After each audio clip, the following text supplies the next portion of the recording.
Vous écoutez Indépendance financière et hypothèque, où l'endettement est à éviter, l'épargne est à l'honneur et où la maison complètement payée remplace la voiture de luxe comme symbole de richesse. Je suis Frédéric Lacharité, courtier hypothécaire à Montréal et au Québec. Je veux vous aider à prendre le contrôle de vos finances, à transformer votre vie. Je vous transmets ma formule pour atteindre l'indépendance financière.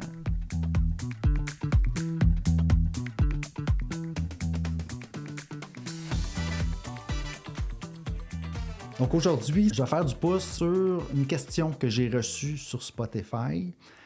La question d'un auditeur qui me demandait « Est-ce que tu vas parler de d'autres choses que la manœuvre Smith? » Il me dit ensuite « J'ai décroché. » OK? Parce que là, c'est vrai que dans les dernières semaines, depuis le mois de juillet, depuis que je suis accrédité en manœuvre Smith, j'en ai parlé beaucoup. OK? Puis là, le commentaire de cet auditeur-là, je pense, me ramène à l'ordre un peu. Puis c'est parfait. Moi, je veux que vous m'envoyiez des commentaires. Je veux que vous me parliez. Puis quelqu'un qui me dit comme ça, est-ce que tu vas parler d'autre chose que la manœuvre Smith? J'ai décroché. Ben ça vient me chercher parce que là, je veux faire plaisir à plus de gens possible. Puis là, je vais parler de tout ça aujourd'hui. Donc, on va regarder. Oui, la réponse est oui en passant. Là, je vais parler d'autres choses que la manœuvre Smith dans les prochains épisodes. Là, aujourd'hui, je vais revenir un peu. On va clarifier ce dont je vais parler dans les prochains épisodes.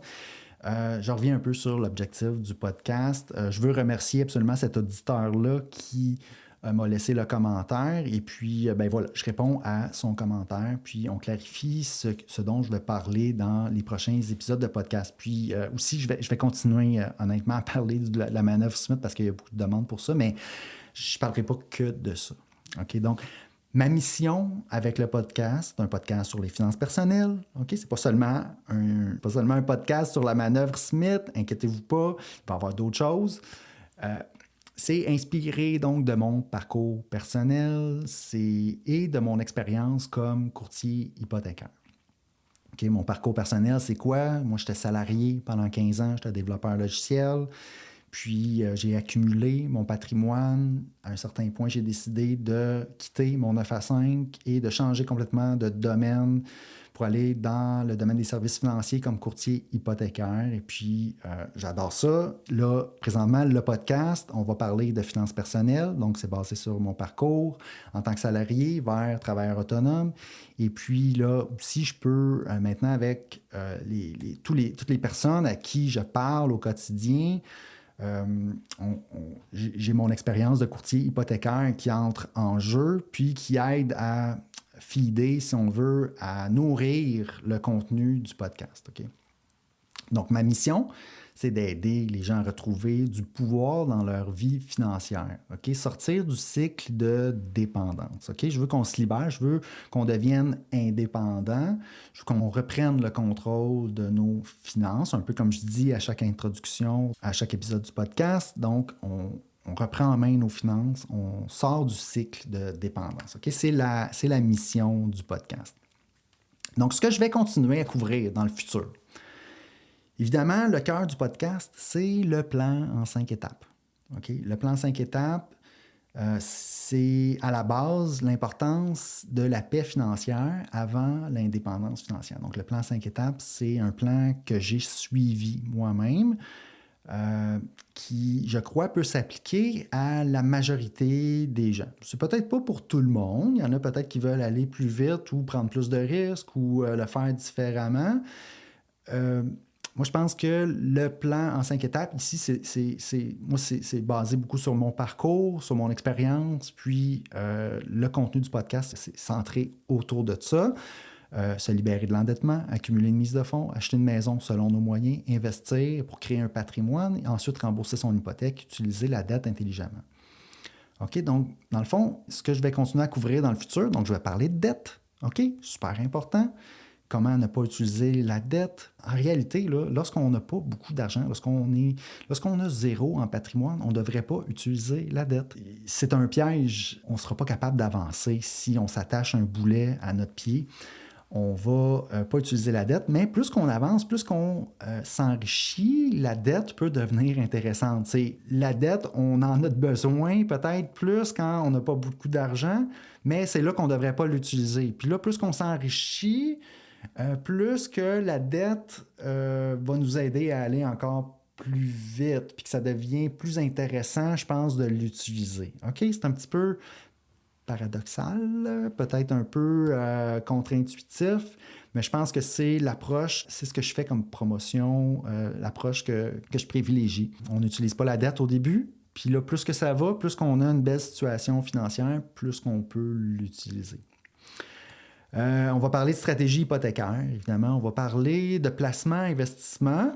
Évidemment, moi, je ne vais pas dans les stratégies d'investissement, comment l'appliquer. Tu sais, c'est pas mon rôle. Moi, je suis du côté de l'hypothèque, donc surtout les stratégies hypothécaires. Mais tu sais, j'ai une expérience comme investisseur autonome.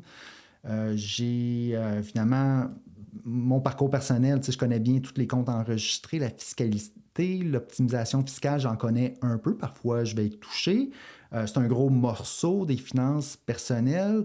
Plus qu'on avance dans notre cheminement, plus que c'est important de connaître un peu les véhicules, les mécanismes que le gouvernement met à notre disposition pour reporter l'impôt, pour économiser de l'impôt, pour améliorer notre situation financière, CELIAP, REER, tous les autres types de comptes enregistrés. Donc, parfois, j'y touche. Ensuite, finalement, je vais continuer à parler d'inégalités économiques, un peu comme j'ai commencé à faire justement dans les 2 derniers mois, mes 4 capsules sur les inégalités de richesse. Ça explique les inégalités économiques, les inégalités de richesse. Ça explique pourquoi que c'est si difficile, pourquoi que on doit prendre un effort conscient pour prendre soin de nos finances personnelles, alors que ça serait beaucoup mieux si on pourrait passer notre vie sans avoir à penser à l'argent. Mais puis avoir des super belles vies, puis ne pas être opprimé, ne pas être oppressé, ou en tout cas ne pas subir d'injustices économiques. Dans un monde idéal, on n'aurait pas besoin de penser tant que ça à l'argent. Malheureusement, on est dans un système qui a des inégalités de richesse qui pèsent lourd contre ceux qui n'ont pas de patrimoine. Donc, il faut être un petit peu conscient de ça. Puis, après ça, décider de prendre action, puis de porter attention à nos finances personnelles. OK? Donc, je vais continuer à parler de tout ça dans le futur. Ce dont je ne parlerai pas, OK? Il y a certaines choses, certains sujets qui sont souvent abordés en finances personnelles que je ne vais pas aborder. Je ne vais pas parler, moi, d'analyse, d'action, de stock picking, telle compagnie qui a eu tel bénéfice. Je laisse ça aux autres. OK? C'est parfait. Si vous voulez acheter vos titres boursiers comme ça, acheter des entreprises individuelles, moi, je l'ai déjà fait dans le passé.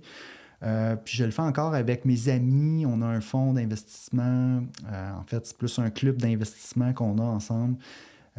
Puis moi, je mets ça un peu de côté. Là, sur le podcast, je ne vais pas aller vers ça.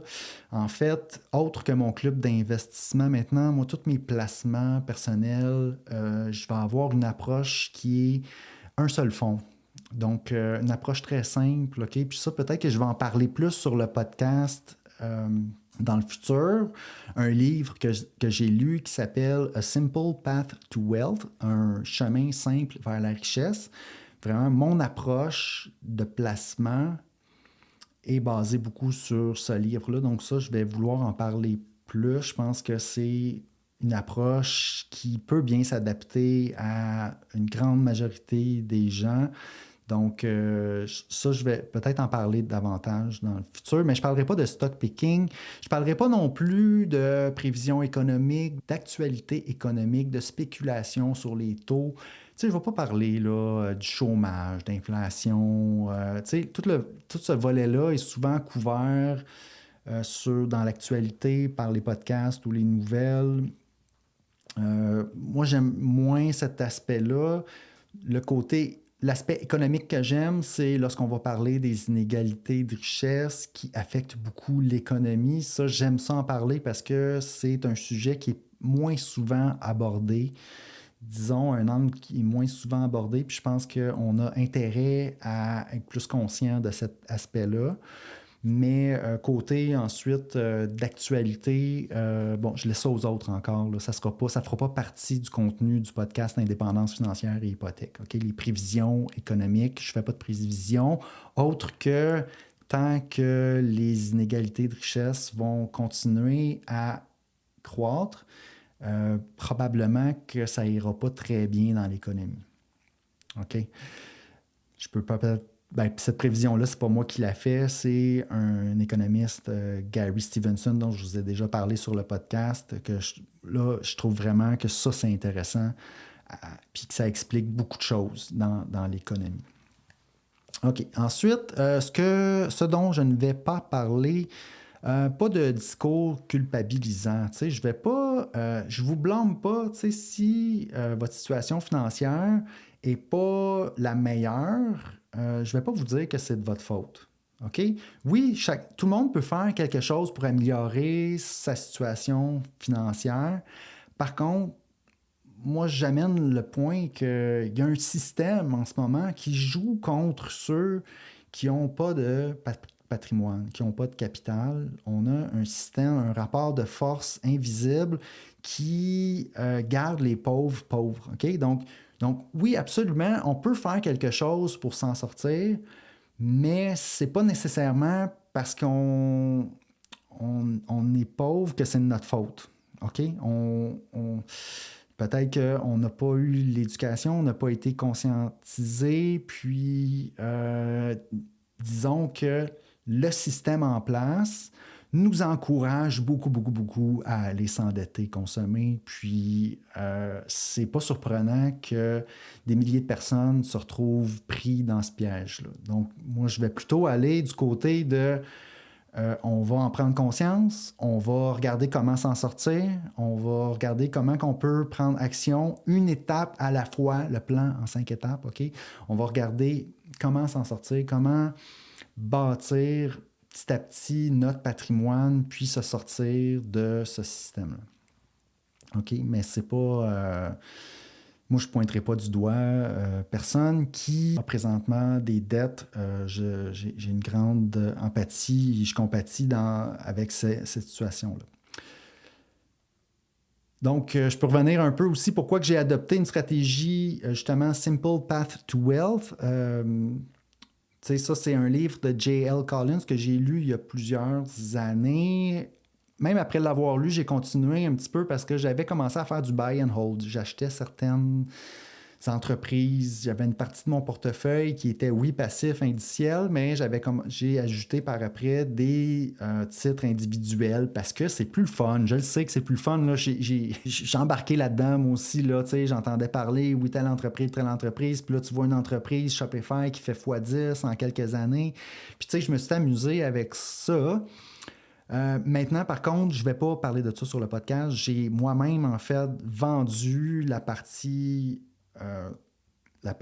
buy and hold single stock de mon portefeuille. Puis maintenant, je suis plus sur une approche passif, indiciel, avoir un seul fonds. J'ai pas un seul fonds, là, j'ai plusieurs, en fait, fonds indiciels, mais l'approche simple, passif, long terme. OK, c'est ça maintenant, moi, les placements. Je fais pas de timing de marché, of course. Là, j'ai jamais fait de day trading, des trucs comme ça. Moi, c'était tout le temps du buy and hold. Des choses que j'ai achetées, je les ai gardées comme plusieurs années. Puis là, c'est ça. Donc, on l'achète, puis on le vend seulement à la retraite, ou en tout cas. Voilà, l'important, c'est la constance, la discipline, pas la complexité. Il y a une beauté à être très simple dans nos finances personnelles. Et puis ça, c'est l'approche que je privilégie. Puis ça, je pense que je vais en parler plus sur le podcast. Avec l'expérience aussi, je vois beaucoup d'experts en finances personnelles qui finissent tous par aller à suggérer cette approche-là. Hein? On a chacun notre cheminement. C'est pas super excitant d'acheter un seul fonds. Des fois, c'est plus le fun d'aller vers un single stock, ce qui peut exploser, mais est-ce qu'on a vraiment besoin de ça pour progresser? Est-ce qu'on ne peut pas faire d'autres choses au lieu? Ça dépend des personnes. Je pense qu'ici, sur le podcast, là, on va s'en tenir à cette approche-là. Puis en plus, moi, je fais dans ma vie personnelle ce que je recommande sur le podcast. Donc, il n'y a pas de faites ce que je dis, pas ce que je fais. Là, c'est faites ce que je dis, c'est ce que je fais. Voilà. Donc, en gros, là, on termine bientôt l'épisode aujourd'hui. La philosophie du podcast, on va parler d'une philosophie d'émancipation économique. Tu sais, moi, la vision des finances personnelles, pourquoi que j'ai commencé à, à accumuler un patrimoine, OK, c'est que je me suis vite rendu compte qu'il y avait des rapports de force dans la société économique que je n'aimais pas. OK? J'aimais pas être employé versus être employeur. OK? Un employeur, employé, l'employé, il y a un rapport de force moindre que l'employeur. L'employeur peut décider du salaire, peut demander à son employé de faire tant d'heures par semaine, il peut faire plus de profit sans lui dire, puis continuer à le payer de la même façon. Il y a un rapport de force. Il y a des bons employeurs, là, on s'entend. Là. Puis ensuite, c'est pas pour rien qu'il y a des lois pour protéger les employés face aux employeurs. Moi, c'est une chose, moi, que je voulais dans ma vie, peut-être. En général, là, dans toutes les sphères, mon but, c'était de m'émanciper des rapports de force donc de la société. Donc ça, c'en est un. Employeur-employé. Un autre rapport de force, c'est entre être propriétaire puis locataire. Lorsqu'on est locataire, on a un propriétaire. Exemple, quand j'ai loué un de mes appartements quand j'étais dans la vingtaine, le propriétaire de ce logement-là a appelé mon employeur pour y poser des questions sans que... j'avais donné le numéro, tout ça, mais pourquoi que moi je veux louer un appartement, pourquoi que ce propriétaire-là doit parler à mon employeur? Et puis, moi, c'est pas une situation que j'appréciais. Moi, je veux pouvoir habiter dans mon logement sans avoir à demander à personne. Je veux, moi, être indépendant. Puis je veux pas avoir à faire face à des situations comme ça. Bref, propriétaire, locataire, le propriétaire peut évincer son locataire. Le propriétaire peut décider de reprendre son logement. Le propriétaire peut décider d'augmenter le loyer. Le propriétaire peut avoir des règlements que le locataire doit suivre. Bon, etc. C'est un rapport de force que moi, ça ne m'intéressait pas d'être du côté de locataire. Donc, assez tôt dans mon cheminement, j'ai voulu acheter mon condo, être propriétaire. Ou est-ce que là, on a un meilleur équilibre lorsqu'on est propriétaire, par exemple, d'un condo. Ben oui, il y a une association de copropriétaires, puis là, ben c'est quand même pas mal différent que la relation locataire-propriétaire. Puis, tu sais, il y a plein de propriétaires qui sont super corrects. C'est juste le principe général, OK, de rapport de force économique entre un propriétaire et un locataire. C'est pas pour rien que, encore là, il y a des lois qui viennent protéger les locataires parce que, par défaut, les propriétaires sont en position de force par rapport aux locataires. Par défaut, un employeur est en position de force par rapport à son employé. OK? Même chose, emprunteur versus prêteur. Ce rapport de force-là, lorsque tu empruntes de l'argent, okay, tu as une obligation de rembourser. Si tu ne rembourses pas, le prêteur peut venir reprendre ton actif. Si dans le contrat de prêt que tu signes, il y a quelque chose que tu fais de pas correct, le prêteur a le droit de rappeler le prêt, okay, qu'il t'a fait.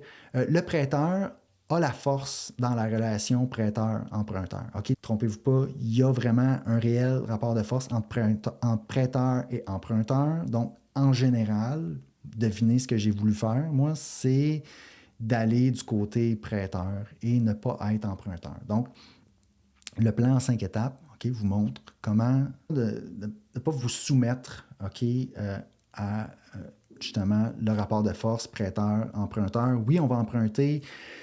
En achetant notre maison, on va avoir besoin d'un prêt hypothécaire parce que là, on va quand même pas épargner puis acheter notre maison cash. Là, ça va être très, très, très difficile aujourd'hui. Donc, on va y aller avec un prêt hypothécaire pour acheter notre maison, pour être propriétaire, pour avoir le rapport de force. Mais éventuellement, on va vouloir rembourser ça, quitte à peut-être utiliser l'équité quand même pour investir. Mais rendu là, on va avoir un meilleur équilibre, okay, dans le rapport de force prêteur-emprunteur, parce que si on emprunte puis qu'on a des beaux actifs en arrière qui, si quelque chose arrive, on peut vendre nos actifs, rembourser le prêt, on va avoir un bel équilibre de ce côté-là. Aussi, ensuite, en termes de rééquilibrage des rapports de force, On va parler de l'investisseur qui est fortuné versus l'investisseur versus les petits investisseurs. L'investisseur fortuné va payer point quelque chose en frais de gestion, puis l'investisseur fortuné va avoir des bien meilleurs rendements en général que le petit investisseur. Le petit investisseur va avoir des gros frais, puis il va avoir des moins bons rendements. OK? Il y a ce rapport de force-là parce que plus qu'on a de capital, plus qu'on a les moyens, justement, par rapport à notre capital, d'essayer de mieux investir, plus qu'on a accès à des meilleurs rendements, des meilleurs investissements. Puis, petits investisseurs, on paye des gros frais parce qu'on veut du conseil en plus, on n'a pas beaucoup d'informations. Tous ces rapports de force-là vont être équilibrés un petit peu avec l'éducation.